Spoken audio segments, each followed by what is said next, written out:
We have heard about discrimination against black people, against indigenous people, against all sorts of different ethnic minorities. Today, I would like to talk about a discrimination against the Chinese population, more specifically, the Chinese head tax in Canada. I want to explore this subject because it is a part of history that is relatively lesser known and that somewhat relates to me and my entourage today.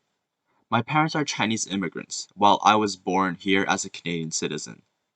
I consider myself very fortunate, and I would never truly know the struggle of immigrating to Canada.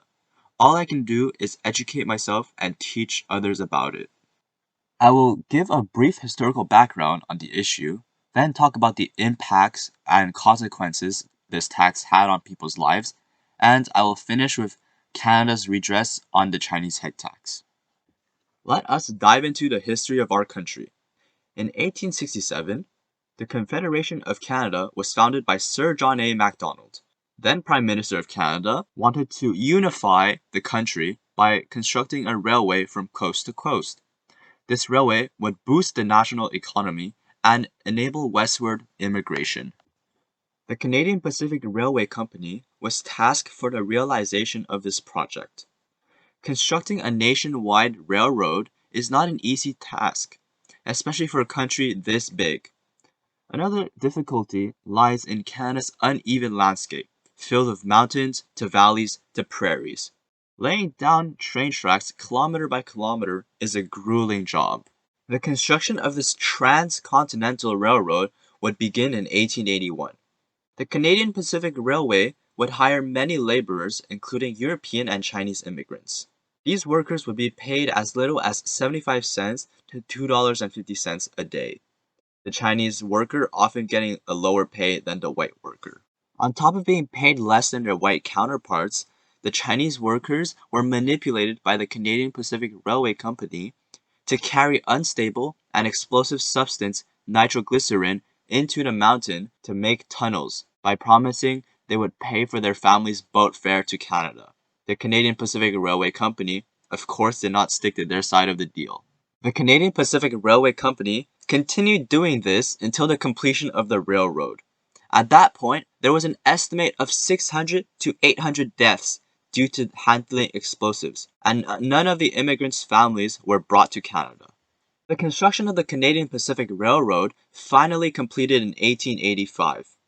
No longer needing cheap labor, the workers were let go.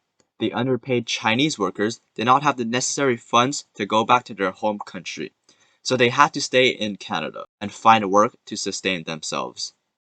The Chinese population by then accounted for 9% of British Columbia's total population. Anti-Asian prejudice became more and more common. Fear of the Chinese people in general, and fear of losing their jobs to cheap workers. Canada being the great country it is, the federal parliament passed a law in an attempt to solve the issue of the Chinese population in the country. They passed the Chinese Immigration Act in 1885, after the completion of the Canadian Pacific Railway. This act placed a head tax on all Chinese immigrants entering Canada to try to dissuade Chinese people from immigrating to Canada. $50 was charged for every Chinese immigrant entering the country. There are a few exceptions, including students, scientists, merchants, government representatives, diplomats, and tourists. You may be wondering why I listed tourists. Well, according to legislation, and I quote, the expression Chinese immigrant means any person of Chinese origin entering Canada and not entitled to any privileges of exemption. Chinese tourist fits this definition of Chinese immigrant. Now, let's discuss about the detrimental impacts and consequences this tax had on Chinese people's lives. Being able to emigrate from one's country takes a lot of courage and money.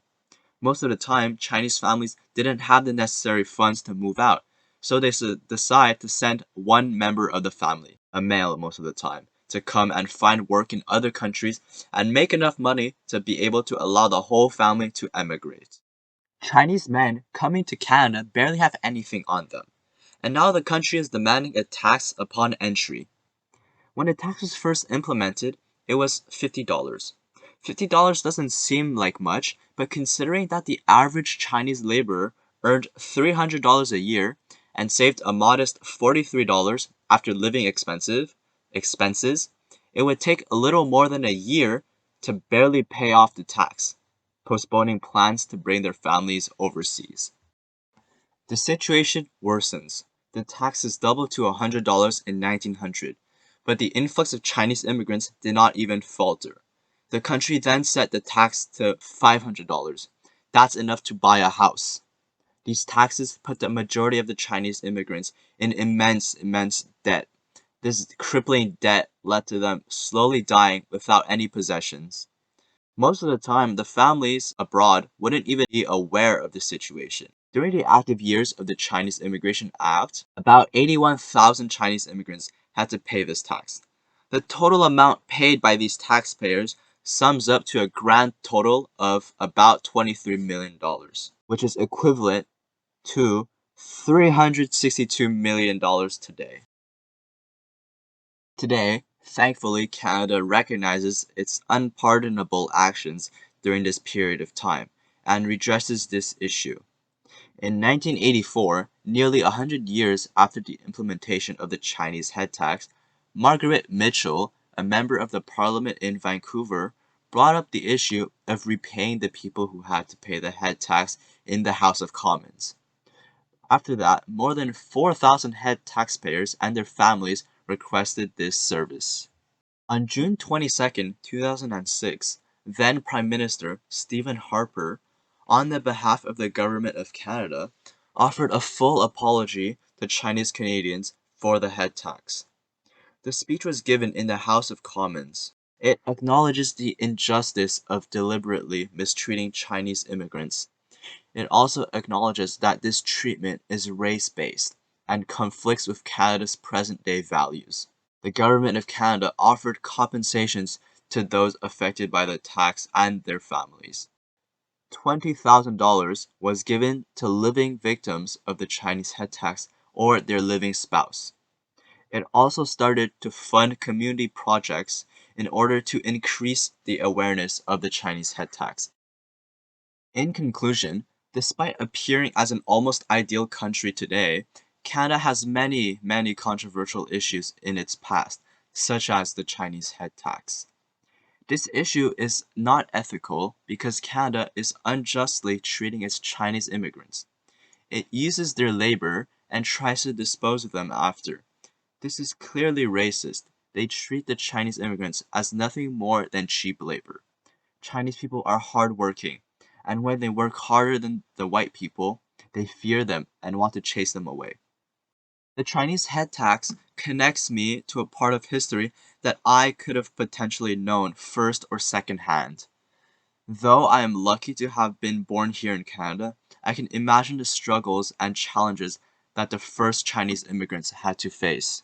I learned that Canada not only actively mistreated and passively continues to mistreat the indigenous population, but also the immigrating Chinese population.